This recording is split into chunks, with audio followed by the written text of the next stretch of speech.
halgama Cabdikariin Sheekh Muuse Qalbi Dhagax ayaa lagu soo dhaweeyay maanta magaalada Kismaayo.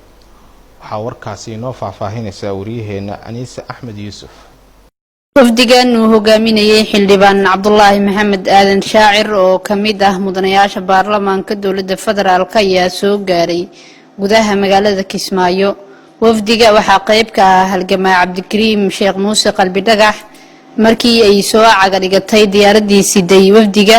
ayaa waxa mudanayaasha loo soo gudbiyay qaybta nasashada garoonka diyaaradaha Sayid Maxamed Cabdullaahi Xasan waxayna ugu horeen ka mahad celiyeen soo dhaweyntii loo sameeyay Cabdikariin Sheekh Muuse Qalbi Dhagax oo kamid ahaa wafdigii maanta soo gaaray Kismaayo ayaa u mahad celiyay dadkii ka qayb qaatay soo dhaweyntooda maanta mudanayaal iyo marwooyin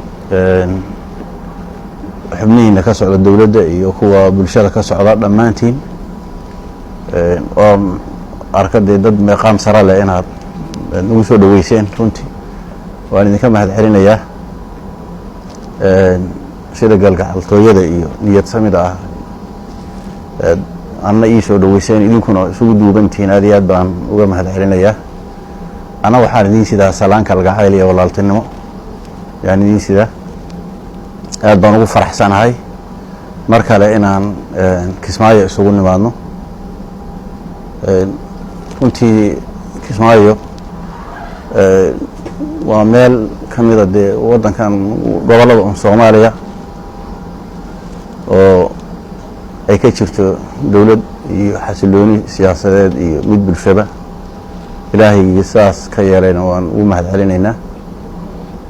waxaan rajaynayaa nasriga ilaahay idin siiyay inuu idin waariyo inuu ilaahay idinku deeqo idin siyaadiyo amniga walaaltinimada iyo niyad samidiina inay noqoto mid waarta ilaahay baan idinka baryaynaa mar kale waa idin mahad celinayaa mudanayaal iyo marwooyin dhamaantiin guuleysta waanu sii sheekaysan doonaa insha Allah dardaarankaygu waxa uu gabagaba nidaamka maanta aan joogno ama aad joogtaan idinka heer Jubbaland inaydaan hoos uga dhicin taas muhiim ah idinku inaad waardiyeysataan nasriga iyo guulaha ilaahay idin siiyay idinku inaad ilaashataan oo idaan cidna ku halaynin haddii ay idinku noqotaan dad gacmaha isqabsada oo walaalo ah oo maslaxadooda iyo ehelnimadooda iyo danahooda u midooba ma jirto cid wax idin yeeli karta ilaahay subhanahu wa ta'ala aad tala saarataan taasan يعني idinku dardaarmayna insha Allah waxaad ku taalaan meel koono oo dhibaatooyin badan ay jiraan oo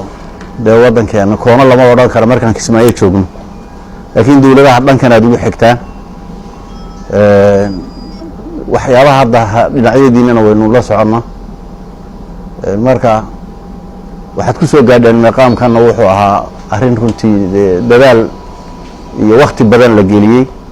wax badan loo horay baad ku soo gaadheen sidaas aad ku soo gaadheen dadaalkii iyo mintidnimadii